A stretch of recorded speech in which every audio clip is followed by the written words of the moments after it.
Hey, let's look at Warlands. Any of you remember this? There was a stretch of time back in the early 2000s where Pat Lee had risen to prominence. My memory of it is that he got his big boost to fame doing the Transformers series, which I have covered on the channel. I showed it was 6, 7, 8 issues of the Transformers, which at the time I thought was really good. Artistically, story-wise, I wasn't a fan. Artistically, it was kind of fine. It's okay. I'm not a huge fan of it. But then he went off, Pat Lee, and created a series called Dark Minds, which I don't think I haven't covered on the channel, except for there was an issue of Dark Minds crossing over with Witchblade that's on the channel. And then the Dark Minds series is it's kind of like a stylistically kind of like a Ghost in the Shell kind of thing, like a futuristic cyberpunk kind of thing. Warlands is a series that he started that is like a World of Warcraft, Battle Chasers, Soul Saga kind of thing.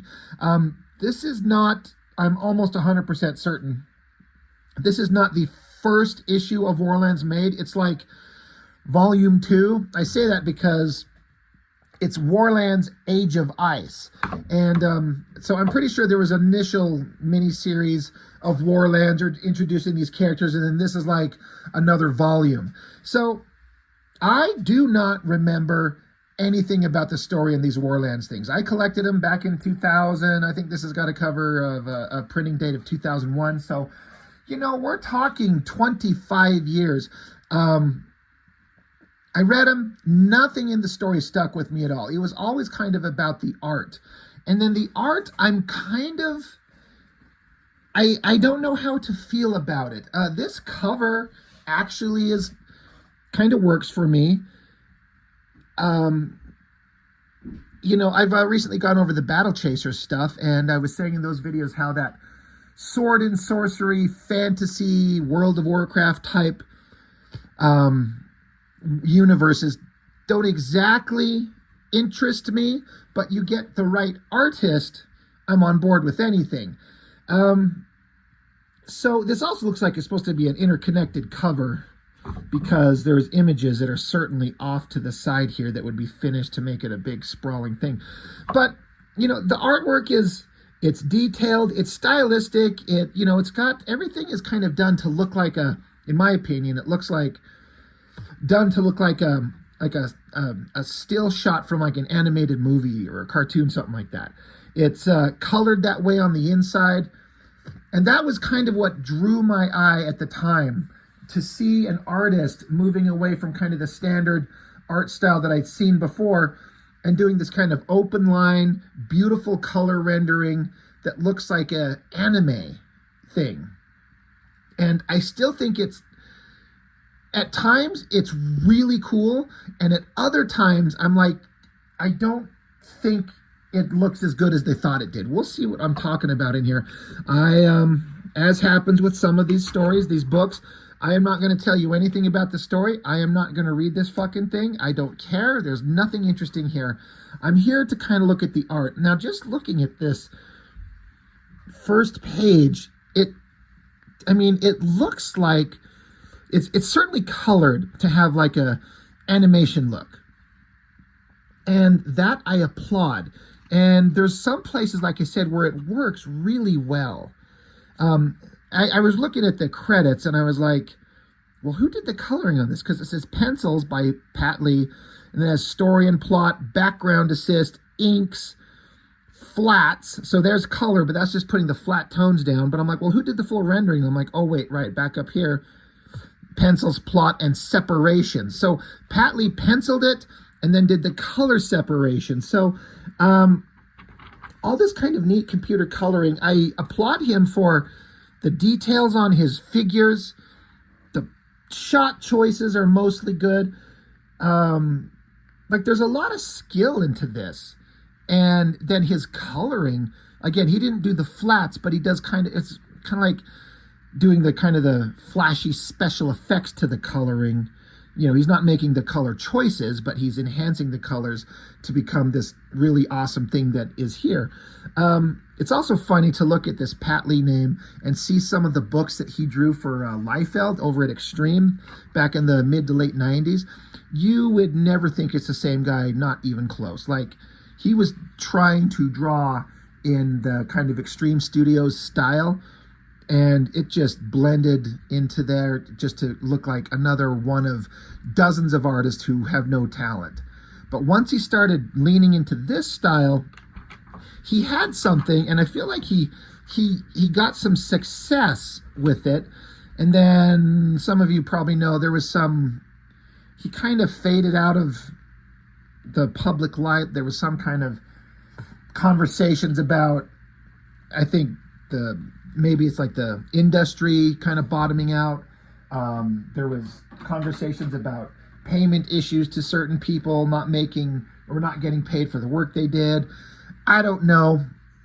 Not really interested in all that. Who cares? It's decades ago. I don't care. I'm just looking at the book. So looking at this, I'm both like wowed and also bugged by the art.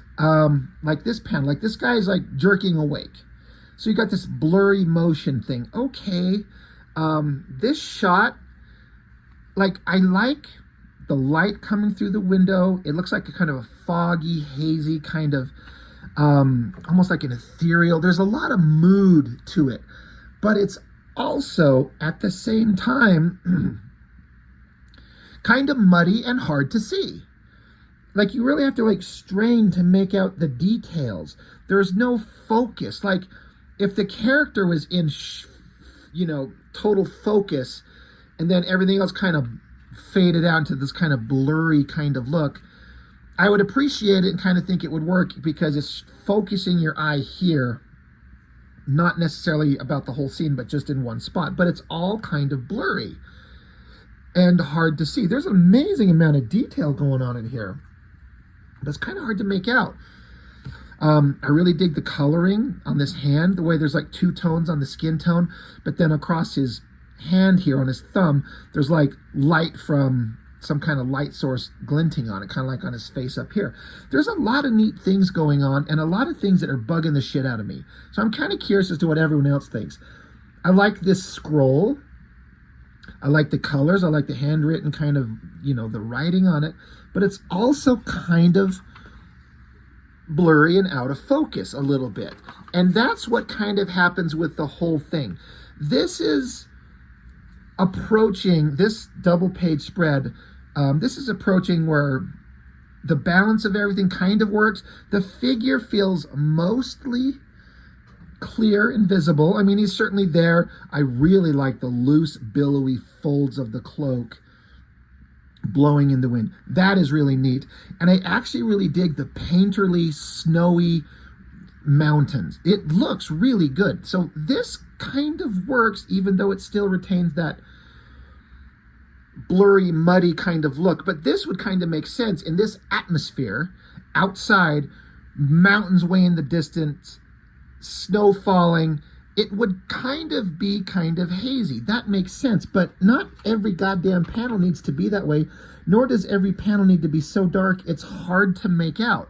I've heard some creators, professional creators, talk about when they would do these things on a computer, the computer screen probably displays it one way that looks good, but then when you print it, a lot of times it darkens it and it just doesn't print the same. So you have to learn as you go. When you do it on a computer, it may look perfect this way, but you might be got to take it a few notches lighter than you would normally do, because when it prints, it'll print darker. I have no personal experience with that. It's just something I've heard some creators talk about.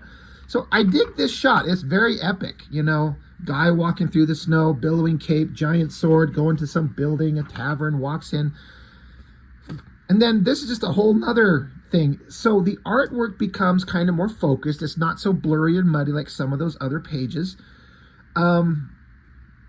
It's like I was saying, I both really dig it and it doesn't work in some ways, in my personal opinion, based on my own personal taste. It's a little cluttered. And I don't know what it is. I don't want to say that it's hard to decipher. That's not exactly true. I definitely do not like, they have these word balloons, and they're kind of translucent. You can see through the word balloon to see the artwork behind it. That's an interesting idea, but, and I have no problem reading the words, but I don't know if it works. I don't know that it's better than standard like word bubbles that you can't see through. It's just a choice. But again, what I do like, the coloring, all the highlights of like the light being cast through the loose slatted boards of this tavern, so it's casting these light shadows down across their bodies. Like, look at these panels. They're so small, some of these. I got to bring them up close. Look at this panel, this elevated shot, and the lighting going on with the coloring, like on the floorboards back there, or these guys here with the lighting going across their capes. Or look at this panel here of this winged character. Like, the lighting and everything all over the place is just really good. So I don't know, what do you guys think? Am I crazy?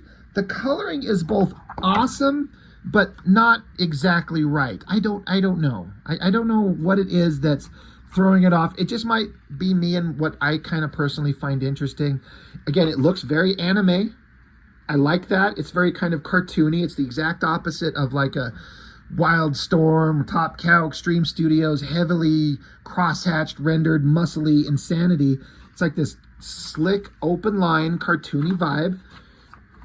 But again, it's also kind of cluttery. It's not bad. It's almost a little much. But again, let me know in the comments what you think. Do you see what I'm seeing? Maybe you can verbalize what it is that I'm seeing, but I just don't have the words to exactly explain it. I don't hate it, but I don't love it, and I can't figure out what it is that would push it to that next level to make it look really awesome. Great, again, the coloring is what's selling me on this. I bet if I saw this in the black and white, often I talk about artwork that I see from artists. As good as the coloring is, I just know that I would personally love to see it in the black and white. I tend to think with this, the black and white might be less interesting because the coloring has helped selling so much of the visuals. But again, at the same time, it's a little hazy. I don't know. I know I'm being very chaotic with my thoughts here. I don't know exactly what's going on here. I like this shot of this dude at a table. He's got his drink and then some kind of like lightning bolt laser that blasts right in front of him and blows up his drink, his mug there, and the lightning bolt. Like, these coloring effects are just, this was like next level stuff in terms of comic art and the coloring. Great overhead shot here with these rafters. And then again, look at the shadows all across these beams. That's so crazy. It's also dark and kind of hard to read. The lighting on her face is pretty epic. Same thing with these guys here. But every panel has detailed backgrounds, fully dressed figures. I don't feel like there's any shortcuts taken. And we've seen so many artists do that stuff. So again, full credit to Pat Lee for throwing everything in there. Like, I feel like he gave it everything. Whether it worked exactly is up for debate, but I feel like you have to respect the effort that went into everything from the entire creative team to make this thing work. This is where, we're outside, and in this middle panel, I can barely decipher what I'm looking at. I think it's a giant cliff, and this guy throws the guy with the wings off the cliff. Here's the guy up top, and then this is supposed to be like a precipice, and it's a cliff, like he gets thrown down kind of like Wile E. Coyote. He just falls all the way to the bottom and poof, piff, hits the bottom. But the kind of unfocused, muddy coloring makes it hard to determine what we're seeing. But God, I know, I'm sorry. This is like the worst comic review ever. I'm just repeating the same thing with every page turn. It's like, I have the same problems with the coloring, but it sells the environment perfectly. I feel like they're outside, it's dark, it's cold. you kind of get the vibe really well of where they're at and what's going on in terms of the environment that they're in. This face is really well done. Again, look at all that highlighting, the lighting through the trees. Crazy stuff. But also in places hard to decipher. So A for effort. I'm going to give it a C plus, B minus maybe for enjoyment factor, because like some of these scenes down here, I can barely make out what we're looking at. It's really hard to see this. Some of these, you know, that pulls back, it lightens up. You can tell there's like this wolf creature here that my first thought was like, oh, is this Battle Beast from Invincible? Obviously, no, this is something else differently entirely, but that kind of looks like him there. I mean, let me bring that up closer. That's pretty awesome. This wolf creature, glowing eyes, the hood, the armor, and then this big ending shot of this winged wolf creature threatening this guy. I like the arm coming forward and the big giant hand slamming a bunch of coins down on the table. A lot of neat stuff going on. I would actually really, really like to see the black and white of these just to see what they look like and then compare and contrast them to the colors added after the fact. It's pretty neat. But I collected these for a little while. It was basically just because I was so fascinated by the art, but it sure doesn't hold any interest for me now. Like, I'm not interested, not digging it, but it was for a particular kind of audience. This is another thing. I feel like this kind of appealed to that, you know, there's an anime and manga are just cleaning house these days. And there was probably a much smaller audience at the time back in 2000, like an audience for sure, but maybe not as big as it is now. I'm kind of guessing. But they were kind of leaning into appealing to that kind of fan base. And that's good because no one else was in the major American comic book market as far as I know. So not a bad idea, just not enough to blow my mind. So I don't know. Good and not good. Really curious to get some people's thoughts on this. What you think, whether you've seen it before, what did you think about it at the time? And if this is the first time you've seen this, what are your first thoughts? What do you kind of think about it?